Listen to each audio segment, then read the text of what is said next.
Welcome, students. In today's lecture, we are going to learn about dual nature of radiation and matter. NCERT section 11.5 and 11.6. This is disclaimer. Learning objectives. By the end of this lecture, you will able to understand why classical wave theory failed to explain key observations of the photoelectric effect and comprehend Einstein's quantum theory explanation using the concept of photons. Learn Einstein's photoelectric equation, its derivation, and how it successfully explains the all experimental observations of all the photoelectric effect. In today's lecture, we will cover first 11.5 photoelectric effect and wave theory of light. After that, we will learn Einstein's photoelectric equation, energy quantum of radiation. So, let's start by understanding the wave theory of light.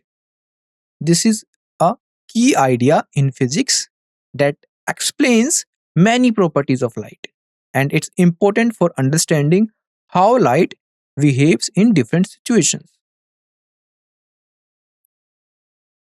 So, by the end of the 19th century, had firmly established that light behaves like a wave.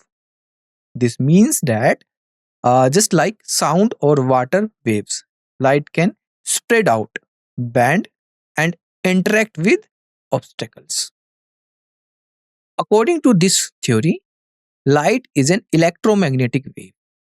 That means it consists of two parts, an electric field and a magnetic field, both oscillating at right angles to each other and to the direction the wave travels. These fields carry energy through space.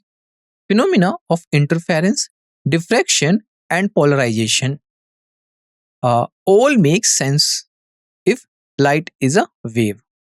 For example, interference happens when two light waves overlap and combine, sometimes making the light brighter or dimmer. Diffraction is when light bends around obstacles.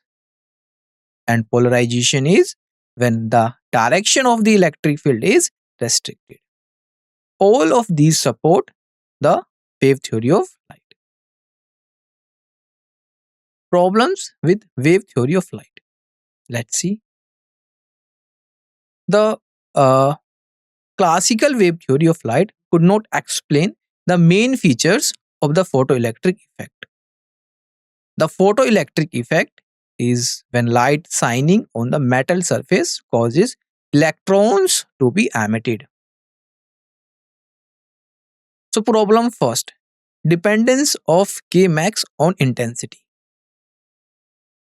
Remember, kinetic energy is the energy of motion measured in joules, and intensity means how much energy the light delivers per second square meter.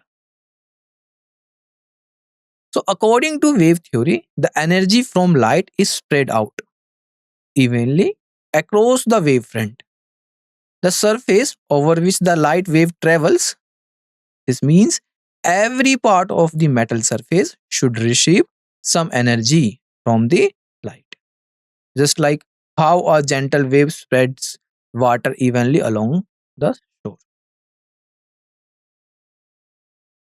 If we increase the intensity of the light, wave theory says we are increasing the amplitude of the wave. This means more energy is hitting the surface per second. So, logically, more intense light should deliver more energy to the electrons. Based on this, wave theory predicts that electrons should absorb more energy from more intense light and be emitted with higher kinetic energies. In other words, A brighter light should make the electrons come out faster with more energy. But experiment shows the maximum kinetic energy of the emitted electrons does not depend on the intensity of light. No matter how bright the light is, the fastest electrons always have the same energy as long as the frequency is unchanged. So the wave theory of light fails to explain why the maximum kinetic energy of photoelectrons of light intensity. This contradiction leads scientists to search for a new explanation. Alright. Problem second, existence of threshold frequency. According to the wave theory, light is just a wave of energy and it should be able to transfer energy to electrons in a metal. No matter what the frequency is, as long as the light is intense enough or shines for a long time. This means, in theory, any color of light should eventually cause electrons to be ejected if uh, we wait long enough or make the light bright enough. So, according to wave theory, for any frequency of light, sufficiently intense radiation should be able to impart enough energy to an electron to eject it. Thus, there should be a no threshold frequency, which we call nu naught. All right. But by the experimental study of photoelectric effect, a threshold frequency nu naught exists. Below this frequency, no emission occurs regardless of intensity. This was a major clue that the wave theory was incomplete and that a new explanation was needed. Thus, wave theory of light fails to explain the concept of threshold frequency. Now let's look at problem third, the instantaneous nature of the photoelectric effect. This problem highlights a major issue with the wave theory when it comes to explaining how electrons are ejected from a metal surface when light shines on it. According to wave theory, a light's energy is spread out over the wavefront. That means a single electron would need to absorb energy bit by bit, which should take a noticeable amount of time. Specifically, if the light is dim or has low intensity, so the theory predicts a delay before any electrons are emitted. The calculated time can be hours.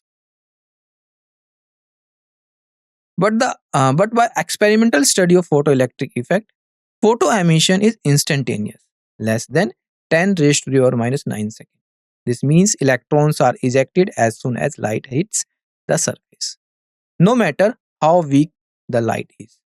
This immediate response is a key experimental fact. So the wave theory of light can't explain why the photoelectric effect is instantaneous. This failure led scientists to look for a new explanation. Here, we will discuss about the energy quantum of radiation. This idea is a central to modern physics. Let's start by a historical perspective. In 1905, Albert Einstein introduced a completely new way of thinking about electromagnetic radiation to explain the photoelectric effect. Alright, so emphasize that this was a major shift from the traditional wave theory of light and it set the stage for quantum physics. So, in this picture of electromagnetic radiation, photoelectric emission does not take a place by continuous absorption of energy from radiation. Radiation energy is not continuously distributed but consists of discrete units called quanta of energy or photons. Each photon carries a specific amount of energy. This means light can be thought of as a stream of these energy packets, not just as a continuous wave. So, the energy of a photon is given by E is equal to h nu, where is the energy in joules and h is the Planck's constant, right? And mu is the frequency of the light in hertz. Einstein photoelectric equation. This equation explains how light can cause electrons to be ejected from a metal surface. So let's start with the photoelectric effect. So when light shines on a metal, an electron can absorb a single packet or quantum of energy from the light. This energy is called h times nu, where h is the Planck's constant and nu is the frequency of the light. Remember, energy is not absorbed continuously, but in these discrete packets called photons. Now, when a photon with energy h nu hits the metal surface, all of its energy is transferred to one electron. This is a key idea.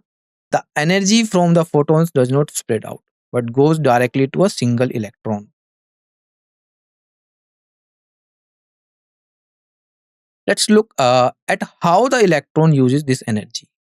The energy from the photon is split into two parts. First, some of it is used to help the electron break free from the metal surface. The rest becomes the kinetic energy or the energy of motion of the ejected electron. So let's talk about the first.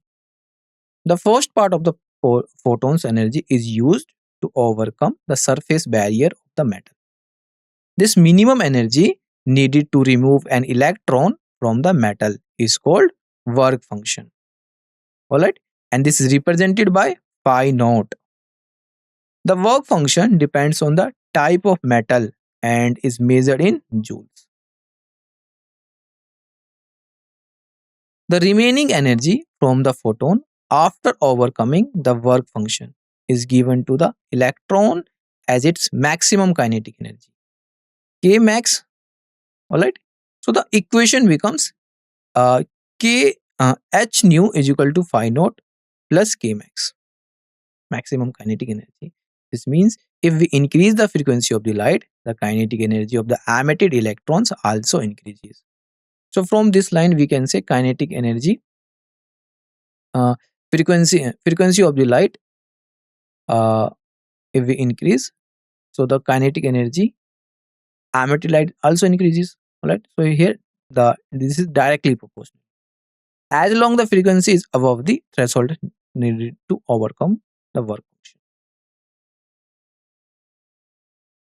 Now, let's look at how the energy of an incoming photon is used.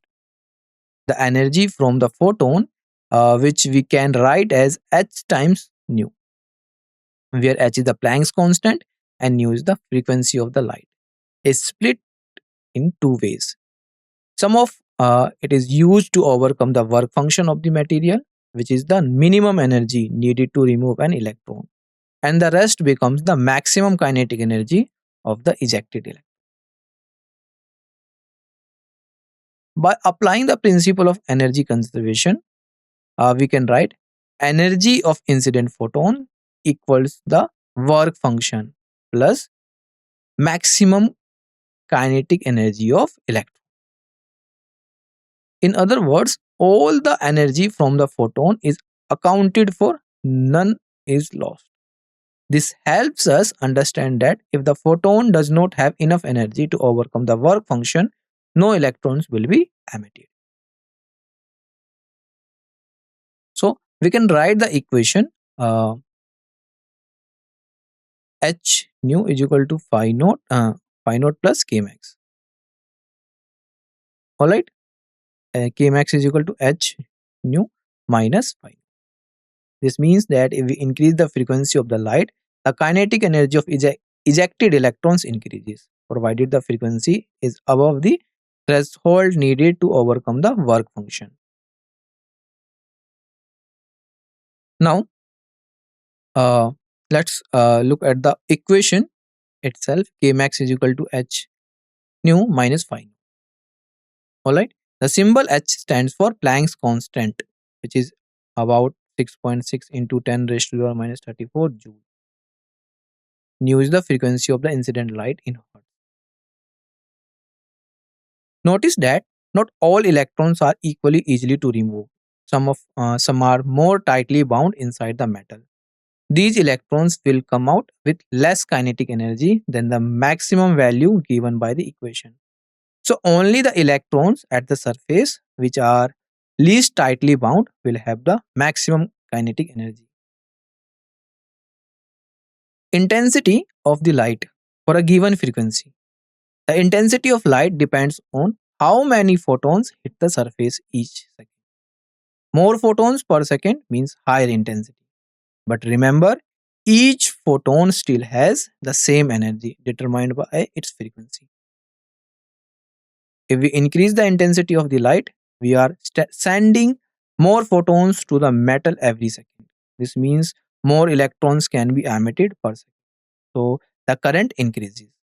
However, the energy of each individual electrons does not change just because we have more photons. Finally, we can say it's important to remember that the maximum kinetic energy of the emitted electrons depends only on the energy of each photon, not on the intensity.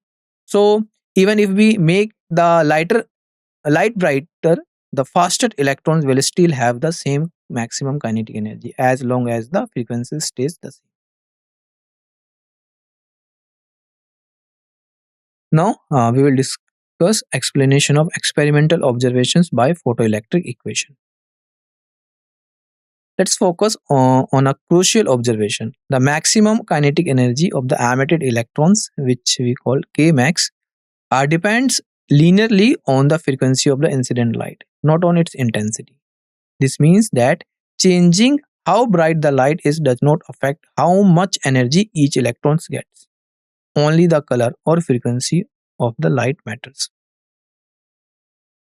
Here, the equation Kmax is equal to h mu minus phi naught clearly shows that Kmax depends linearly on h mu and is independent of intensity.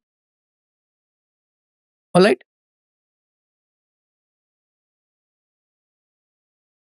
Increasing in intensity only increases the number of photons, not the energy of each photon. So more electrons may be emitted, but each one still has the maximum kinetic energy as before.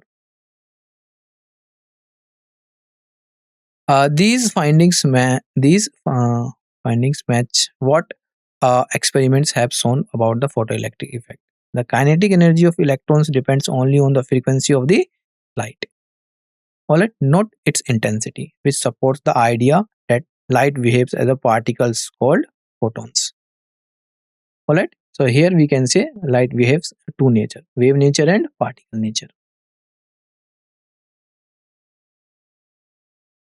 So for photo emission to take place, the maximum kinetic energy of the emitted electrons, which we call Kmax, must be positive.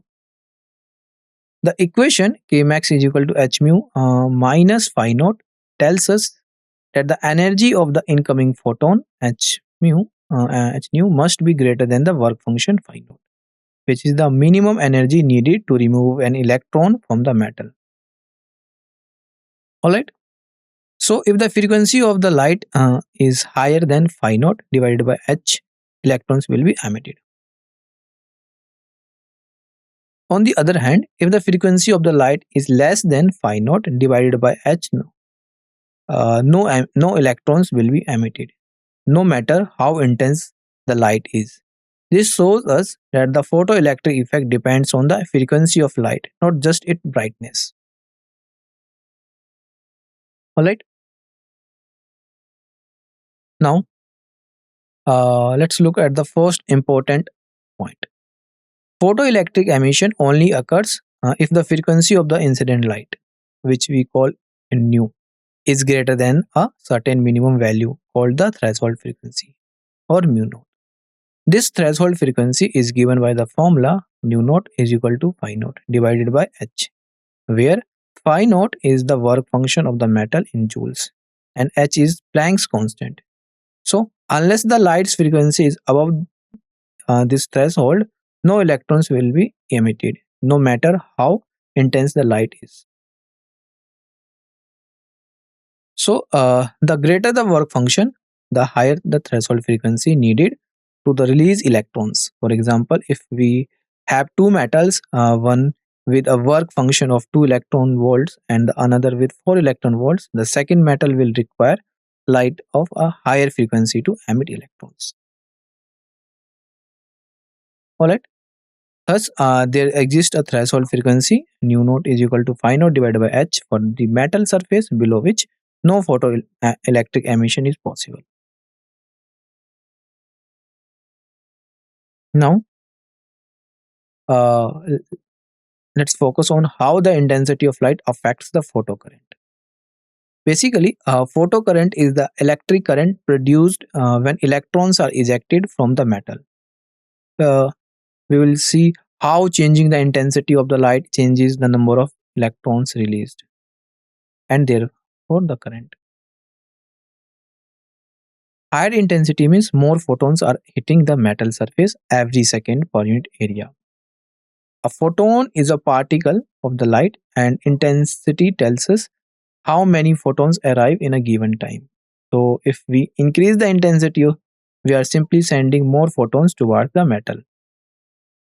Assuming that each photon can eject one electron, increasing the number of photons means more electrons are knocked out per second. This leads to a higher photocurrent, which is just a larger flow of electrons. This explains why, when the frequency of light is above the threshold frequency, mu is greater than mu naught, the photoelectric current is directly proportional to the intensity of light. In other words, as long as the light has enough energy per photon to eject electrons, increasing the intensity increases the current. Now, let's start by looking at the instantaneous nature of the photoelectric effect. This means that when light shines on a metal surface, electrons are emitted immediately without any noticeable delay. This was surprising because, according to classical wave theory, there should be a time lag for the energy to build up more before electrons are released. Einstein explained this by proposing that light consists of particles called photons. In his model, each photon interacts with a single electron. This one-to-one interaction is crucial. It's not a group effect, but an individual event between a photon and an electron. Now, uh, the energy there is a no time lag required for energy accumulation, which explains the instantaneous nature of effect. Instantaneous nature of effect. So here, it's important to note that low light intensity does not cause a delay in electron emission. Intensity just tells us how many photons are hitting the surface per second. So it affects how many electrons are emitted, not how quickly they are emitted. Even at low intensity, as long as the photons have enough energy, electrons to release instantly. Now let's understand the relationship between the stopping potential, which we call V naught, and frequency nu. So Einstein photoelectric equation, it says that the maximum kinetic energy of the emitted electrons K max is equal to h nu times minus phi naught. Here h is the Planck's constant, nu is the frequency of the incident light, and phi naught is here phi naught is the work function, which is the minimum energy needed to remove an electron from the metal surface. We know a Kmax is equal to EV naught, where V naught is the stopping potential. So EV naught is equal to h nu minus phi naught. So V naught equal to h upon E into nu minus phi naught upon E. This shows that the stopping potential V naught increases linearly with the frequency of the incident light. The slope of these lines is h divided by E and the intercept is minus phi naught. Alright. So this relationship is very important for experimental verification of the photoelectric effect. Stopping potential is the minimum voltage needed to stop electrons from reaching the anode in a photoelectric experiment. So relationship between stopping potential V naught and frequency mu is given as V naught is equal to h by E into nu minus phi naught divided by E. Relationship between stopping potential V naught and frequency nu. So now let's examine the key equation. V naught is equal to h nu divided by E minus phi naught divided by E. Predicts nu naught versus frequency mu curve is a straight line with slope h by E. So here if we plot the stopping potential V naught against frequency nu, we get a straight line. This the slope of this line is h divided by E. Notice the graph shown here. It's the linear relationship is a hallmark of the photoelectric effect. So h divided by E is a constant value. This means it does not depend on the type of material used in photoelectric experiment. No matter what metal we use, the slope remains the same because both h and E are universal constant. The only thing that changes with different materials is the work function, which shifts the line up or down. Now we will understand how Millikan provided experimental proof for Einstein's photoelectric equation. So first, let's look at the Millikan's motivation between 1906 and 1916.